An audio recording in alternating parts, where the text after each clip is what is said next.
Республикабызның Этне дәүләт драма театры Кыргызстанның 4 шәһәрендә театралаштырылган концерт беріп кайтты.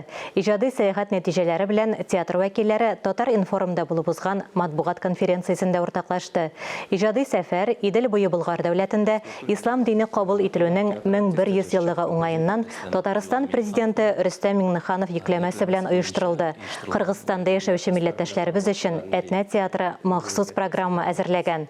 Сценарий авторы шагыйрә Гөлүсә Батталова татарларның нинди тамырлардан, койсы нәселдән булуларын өйрәнгән, биредәге татарларга багышлап шигырьләр иҗат иткән.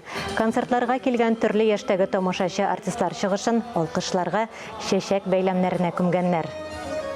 Тамашачы бик яхшы, бик сагынып безне каршыладылар, бик теләмичә генә озатып калдылар. Инде без әле кайтып та китмичә кайчан киләсез дип.